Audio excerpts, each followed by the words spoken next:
Good morning, Frank Watkins, 15th of September. Howdy, Kylie. Good morning. Okay, quick look at the All Ords after yesterday's apocalypse where the whole world, according to social media, came to an end. And I don't know what your media is like over east, but in the west here, almost the lead story was how there were trillions of dollars wiped off everyone's superannuation and the whole world was about to end. Clearly the media, or whoever informs the media, hasn't been trading for very long and don't understand that these things happen.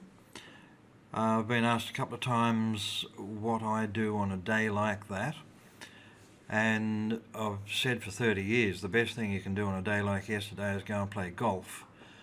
What tends to happen, the market literally tumbles for the first 15-20 minutes while the weaker players are bailing out and panicking, and then you tend to get some sort of recovery.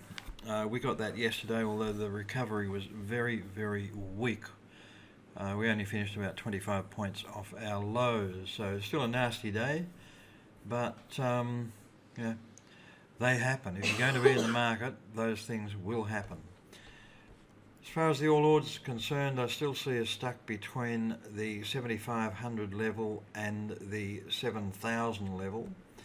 500 point range in here, we've been there for a while. We do see lower highs here. We do see two highs here at 7,250, another nice big round number. But we've got to break one way or the other before much longer. Just bear in mind October is coming, and the panic merchants will be out again saying beware October. Okay, moving on to a couple of stocks. We found one this morning, GLN, just breaking through that $1.50 level. I really do like it. We've got a long-term significant low here.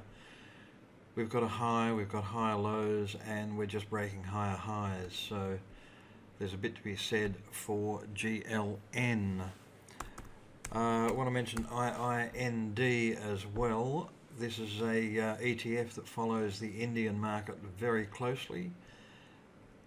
I think that break above 1050 is quite significant.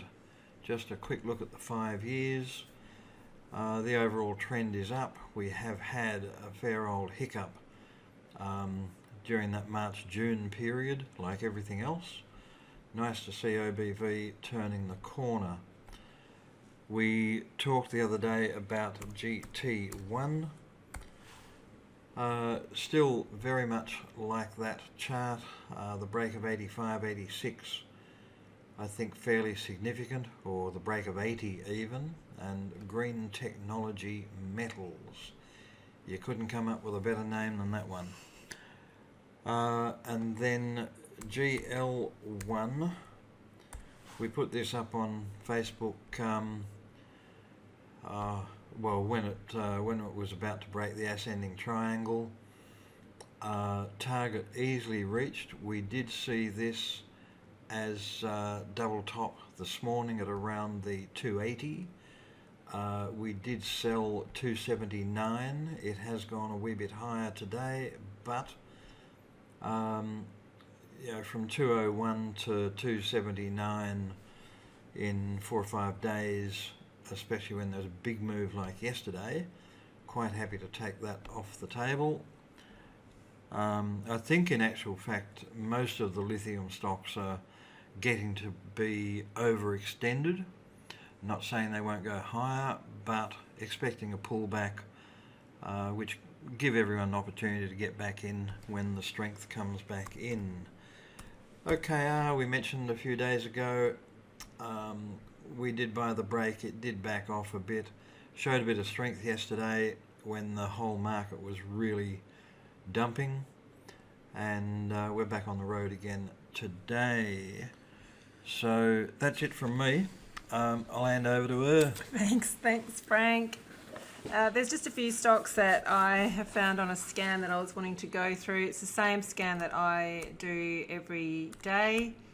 LPM, this looks like a recent float. Again, we're back to lithium, but that break of 80 cents again today. Again, it's just emphasising we've had an all-time low where it floated. It does the usual runoff, comes down to an all-time low, moves sideways, and now we're starting to see higher highs, higher lows, and it's broken through that previous high. Like the look of that formation. AVH is another one that's come up. It's probably a bit early yet.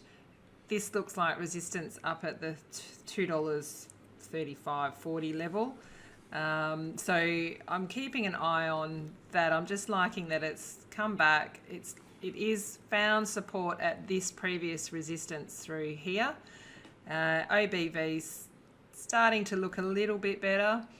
So something that I'm putting on my watch list. HCH, I think we spoke about this earlier on the breakout of $1. What I'm liking with this is it's had a good run and it's now finding $1.25 level. It's a little pullback. If it can move sideways, perhaps there'll be another entry there if you missed this break of $1.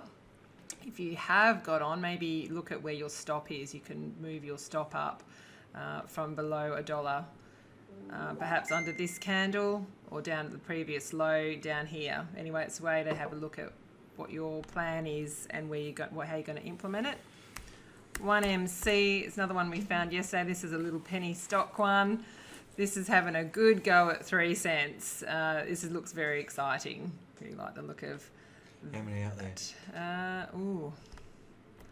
5.77 billion. Ooh, that's a lot. It is. Good punt. Yeah. Any more? Yes, the last one now. DDH, I think this looks good up to the 90-cent level. It's had a bit of a pullback today, but I believe it's gone ex-divvy, so that would be the down day. The reason it's down a bit today would be the dividend payment, which could be a good day to buy. Could be a good Retracement day. of the breakout. Yep. Down just because of the divvy. Clearly an upward trend. Yeah. So that's it from me. And that's it from her. Thank you very much.